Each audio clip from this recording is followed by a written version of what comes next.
In the quiet city of Myrtle Beach, South Carolina, a young woman vanished without a trace in December 2013. The mysterious case of Heather Elvis, a 20-year-old aspiring cosmetologist, quickly spiraled into one of the most infamous disappearances in the region's history. What began as a missing persons case soon unraveled into a tangled web of illicit affairs, jealousy, and betrayal, revealing the dangerous consequences of fatal obsession. This story uncovers the haunting truth behind the disappearance of Heather Elvis, a tragedy fueled by desire, deception, and, ultimately, murder. Heather Elvis grew up in the small coastal community of Myrtle Beach, a town known for its sandy shores and bustling tourism. She was described as vivacious, bubbly, and full of life, with dreams of becoming a professional makeup artist. Her infectious personality drew people to her, and she was well liked by friends, family, and co-workers. After high school, Heather began working at the Tilted Kilt, a local restaurant where she met new friends and developed close relationships with her co-workers. However, like many young adults, Heather's life wasn't without its struggles. She faced the usual challenges of early adulthood, finding her place in the world, juggling work and school, and navigating the often tumultuous world of dating. But in the summer of 2013, Heather's life would take a dark turn when she crossed paths with a man named Sidney Mora. Sidney Mora was a 38-year-old married father of three who worked as a maintenance man in the Myrtle Beach area.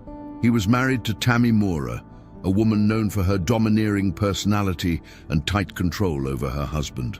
Despite being married, Sidney became involved in an extramarital affair with Heather, a relationship that would have devastating consequences for both of them. The affair began in early 2013, and for a while, things seemed exciting and passionate. Sidney showered Heather with attention, gifts, and promises of a future together. For Heather, it was a thrilling escape from the pressures of her everyday life. However, Sidney's relationship with his wife Tammy was far from over. In fact, Tammy was well aware of the affair and was furious about it. Tammy's jealousy and anger over the affair led to constant fights between her and Sidney. She took control of Sidney's phone, monitoring his every move and text message. She even made Sidney call Heather to end the relationship while she listened on speakerphone. Sidney did as Tammy demanded, but the damage had already been done. Tammy's obsession with Heather grew, and her need for revenge consumed her. December 17, 2013 started like any other for Heather Elvis, but by the end of the day, she would disappear under mysterious circumstances. The evening began with Heather going on a first date with another man, Stephen Schiraldi. After struggling to move past her tumultuous affair with Sidney Mora, Heather was trying to rebuild her life. Schiraldi, a friend of Heather's, was reportedly trying to help her get back into the dating scene. The night was pleasant. Schiraldi picked Heather up in his car, and the two spent the evening driving around, visiting local spots. They even went to a parking lot where Schiraldi taught Heather how to drive his stick-shift vehicle, and Heather seemed excited to share the experience with her friends, texting pictures of her behind the wheel to her roommate, Brianna. After the date, Schiraldi dropped Heather off at her Carolina Forest apartment around 1:15 a.m. on December 18th. As far as anyone knows, this was the last time anyone saw Heather alive. But the night didn't end there. Shortly after arriving home, Heather's phone received an unexpected call from Sidney Mora. The call lasted just over 4 minutes. It's unclear exactly what was said, but the timing of the call immediately raised suspicion later on during the investigation. After weeks of no contact with Sidney, Heather's interaction with him on that night was highly significant. Shortly after Sidney's call, Heather began making a series of outgoing calls to his phone, totaling nearly 10 attempts within the next hour. Whether she was trying to reach Sidney or was lured into believing he wanted to meet her in person remains speculative. It is known, however, that after those calls, Heather drove her green Dodge Intrepid toward Peachtree Landing, a desolate boat landing along the Waccamaw River, about 8 miles away from her apartment. Heather's car was spotted by surveillance cameras, leaving her apartment complex and heading in the direction of Peachtree Landing. This location would become a critical piece of the puzzle, as it was the last known location of Heather's car, and potentially Heather herself. Sometime after arriving at Peachtree Landing, Heather's phone went silent, and she was never heard from again. The following day, her abandoned vehicle was found at Peachtree Landing by Horry County Police. The car was locked, and no sign of Heather was inside. The eerie silence from Heather's phone and the absence of her keys or purse heightened concerns. Investigators searched the area extensively, but there was no sign of Heather. It was as if she had simply disappeared without a trace. Heather's sudden disappearance sparked a frantic search by her family, friends, and local authorities. The Horry County Police Department quickly got involved, launching a full-scale investigation into what had happened. Given the location where her car was found and the lack of evidence at the scene, there was initial speculation that Heather might have fallen into the water or wandered off, but foul play became a more likely scenario as the days passed. Investigators wasted no time in examining Heather's personal life. The primary lead that soon emerged was her complicated affair with Sydney Moorer. Heather's friends and family were already aware of the relationship, and they informed police that Sydney, a married man, had been involved with Heather for several months. They also knew that his wife, Tammy Moorer, had recently found out about the affair and was furious. The nature of Tammy's anger was concerning. She had gone to great lengths to assert her dominance over Sydney following the discovery of the affair. She reportedly forced Sydney to call Heather in front of her and end the relationship while Tammy listened. After this phone call, Tammy took over Sydney's phone and social media accounts, often posting derogatory comments aimed at Heather. These public displays of hostility revealed Tammy's growing obsession with the affair, suggesting she viewed Heather as a threat to her marriage. Police soon obtained phone records and surveillance footage that linked Sydney and Tammy to the events of that night. Heather's phone showed that Sydney had called her just minutes before she drove to Peachtree Landing. The records also revealed that after Heather's phone went silent, Sydney's phone pinged in the same area. Investigators discovered that Sydney had made several trips to a payphone near his house earlier that evening, further implicating him in Heather's disappearance. When questioned, both Sydney and Tammy maintained that they had nothing to do with Heather's disappearance. They claimed they hadn't seen her in months and were not involved in her life anymore. But their story began to crumble as evidence mounted against them. Sydney was caught on surveillance cameras, purchasing a pregnancy test at a Walmart on the night Heather disappeared, raising speculation that he and Tammy feared Heather might be pregnant. This discovery led investigators to theorize that Sydney and Tammy had lured Heather to Peachtree Landing under the pretense of discussing the pregnancy, only to kidnap and murder her in an effort to cover up the affair.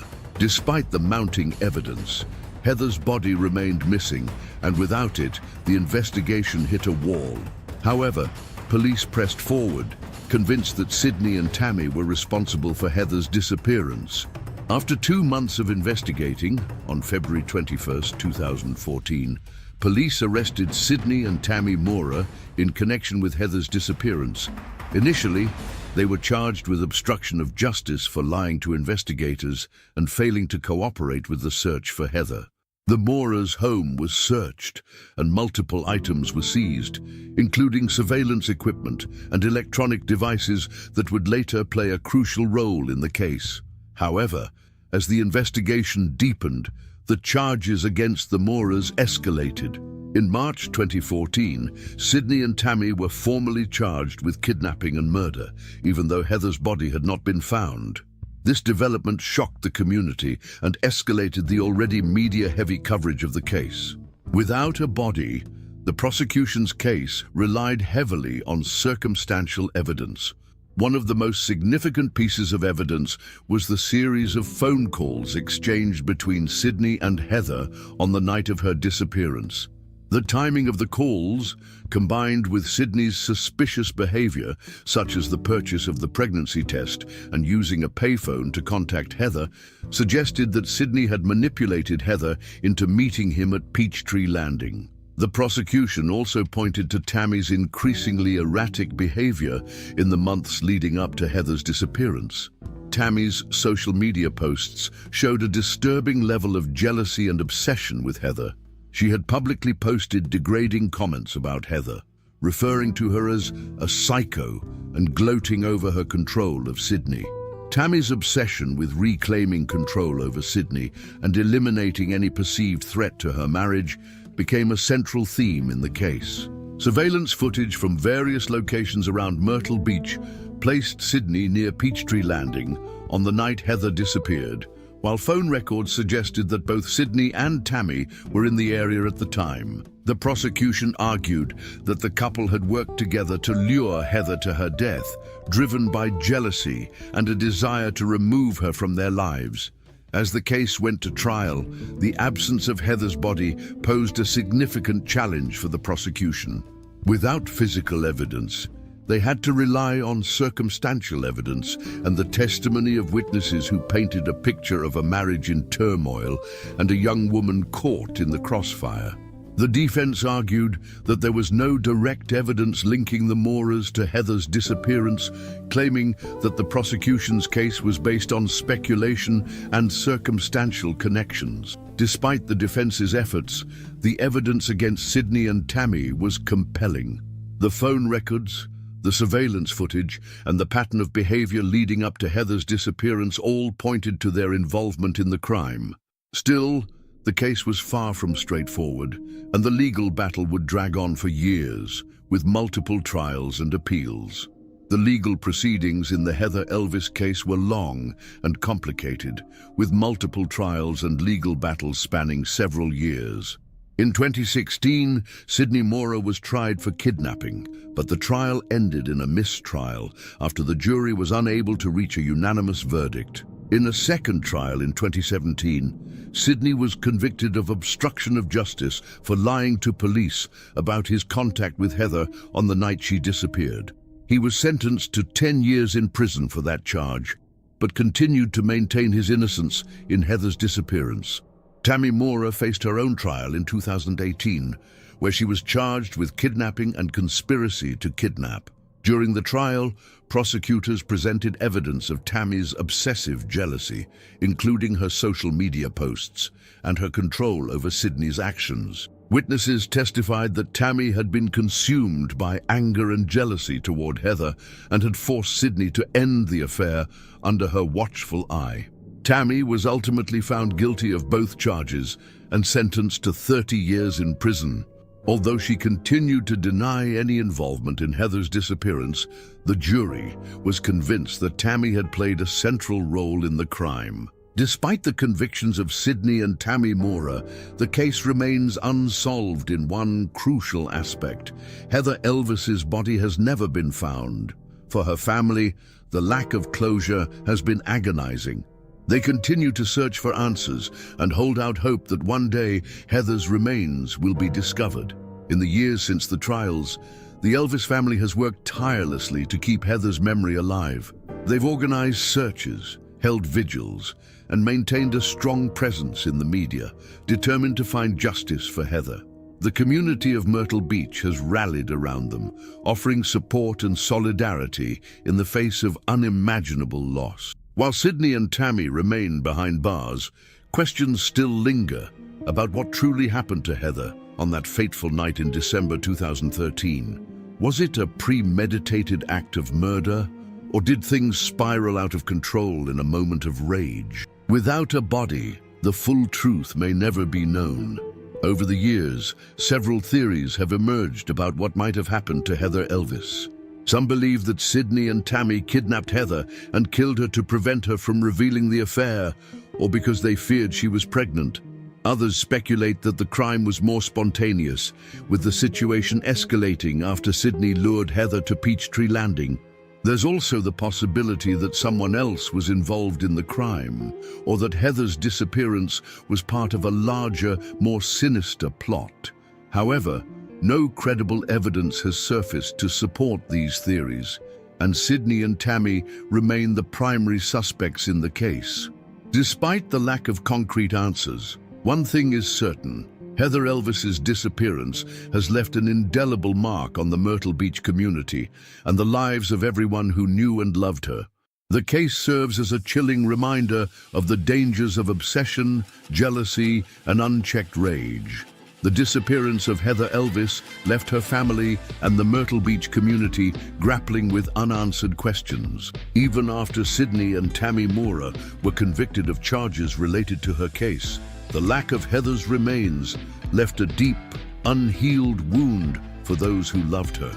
For Heather's parents, Debbie and Terry Elvis, the fight for justice didn't end with the convictions. It became a lifelong mission to find closure and to ensure that Heather's memory would not fade. For the Elvis family, Heather's disappearance was an unimaginable tragedy.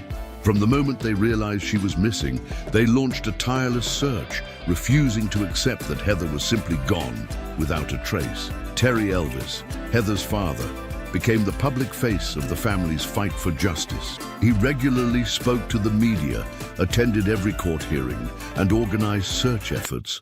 Terry's raw emotion, determination, and pain were evident in every interview as he pledged to find the truth and bring Heather home. Debbie, Heather's mother, also played a crucial role in keeping her daughter's case in the spotlight. She often described Heather's vibrant personality, her dreams of becoming a cosmetologist, and the love she had for her family and friends. Both Debbie and Terry made it clear that they would never give up searching for Heather, no matter how much time passed. The Elvis family established a Facebook page and other online platforms dedicated to Heather's case, using social media to spread awareness, share updates, and coordinate searches. Their goal was to keep Heather's story alive in the public eye, believing that someone might come forward with new information or a lead that could finally reveal what happened to her. The community rallied around the family, participating in searches and vigils while offering emotional support as the years dragged on without any major breakthroughs. While Sydney and Tammy Mora were both convicted of charges related to Heather's disappearance, the legal proceedings were long and arduous, with several twists and turns. Sydney Mora was first tried for kidnapping in 2016, but the trial ended in a mistrial after the jury was unable to reach a unanimous verdict. The mistrial was a devastating blow for Heather's family, who had been hoping for justice after years of anguish. Sydney faced a retrial in 2017, this time for obstruction of justice. Prosecutors presented evidence showing that Sydney had lied to police about his contact with Heather on the night she disappeared and had tampered with evidence that could have helped the investigation. Sydney was found guilty of obstruction and sentenced to 10 years in prison, but he continued to maintain his innocence in Heather's kidnapping and alleged murder. Tammy Mora's trial followed in 2018. Unlike Sydney, Tammy faced charges of both kidnapping and conspiracy to kidnap. During her trial, prosecutors painted a picture of a controlling, jealous woman who had become obsessed with Heather and the affair Sydney had with her. They introduced evidence of Tammy's social media posts, in which she taunted Heather and boasted about controlling Sydney's life. Prosecutors argued that Tammy had been the driving force behind the plan to lure Heather to Peachtree Landing, where the young woman met her tragic fate. Witnesses testified to Tammy's intense jealousy and anger after discovering the affair, and they described the hostile environment she created in her marriage. The jury ultimately found Tammy guilty of both charges, and she was sentenced to 30 years in prison. While the conviction brought some level of justice for Heather's family, it was bittersweet. Without Heather's body, the full truth about what happened that night remained elusive. One of the most painful aspects of Heather's case is the fact that her body has never been found. For the Elvis family, this lack of closure has been a constant source of heartache. Despite extensive searches of Peachtree Landing, the Waccamaw River, and the surrounding areas, no trace of Heather has ever been recovered. Search teams combed through dense woods, rivers and marshes, but the search efforts were hindered by the area's geography, with its thick vegetation and treacherous waters. The Elvis family has never given up hope of finding Heather's remains. Every year, on the anniversary of her disappearance, they hold vigils and continue to organize searches, hoping that new evidence or a tip from the public might lead to a breakthrough. They have appealed to anyone who might know something, urging them to come forward with any information, no matter how small or seemingly insignificant. In the years following the Moorers' convictions, there have been occasional reports of new search efforts, including searches using advanced technology like sonar in local rivers and lakes.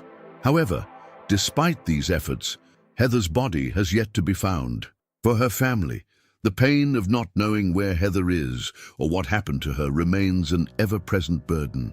The media has played a significant role in keeping Heather's story alive. Her disappearance and the subsequent trials attracted widespread attention, with national media outlets covering the case and featuring it on true crime programs like Dateline NBC and 48 Hours. Heather's story has also been discussed on numerous true crime podcasts, ensuring that her name and case continue to reach new audiences. The Elvis family has used this media attention to their advantage, ensuring that Heather's case remains in the public consciousness. By sharing their story through interviews, social media posts, and public appearances, they have kept up pressure on law enforcement to continue searching for answers. Their advocacy has also brought attention to the challenges faced by families of missing persons, particularly when there is no body and when legal proceedings are prolonged or inconclusive. Heather's case has resonated with many people, both locally and nationally, because it speaks to the broader issues of domestic violence, control, and obsession. Tammy Moorer's behavior, in particular, struck a chord with people who recognized the dangerous dynamic between Tammy, Sydney, and Heather. The case has also highlighted the difficulties of prosecuting crimes when there is no body and the complex nature of circumstantial evidence in securing convictions.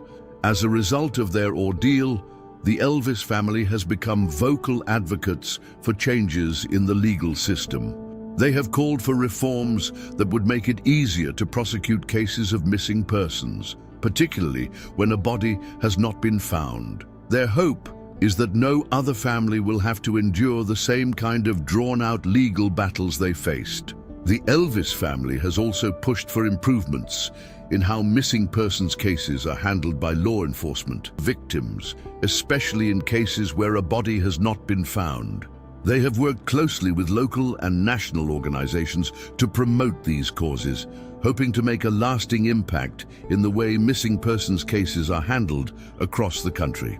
Though the pain of Heather's disappearance will never fully fade, her family has channeled their grief into positive action. They have turned their personal tragedy into a mission to help others, advocating for missing persons and supporting other families who are going through similar experiences. Their resilience in the face of such overwhelming loss has inspired many, and their fight for justice has become a symbol of hope for those who continue to search for answers about their missing loved ones. Heather Elvis's case remains an ongoing reminder of the darkness that can lurk beneath the surface of seemingly ordinary lives. The fatal attraction that led to her disappearance, fueled by obsession and jealousy, serves as a chilling cautionary tale. While Sydney and Tammy Moorer are serving lengthy prison sentences, the truth about what happened to Heather on that fateful night remains elusive. For the Elvis family, however, Heather's spirit lives on. They continue to honor her memory by keeping her story alive and fighting for justice, not just for Heather, but for all victims of violent crimes and disappearances. Their hope is that one day, the final pieces of the puzzle will fall into place and they will be able to bring Heather home. Until then, they remain steadfast in their commitment to finding the truth, no matter how long it takes.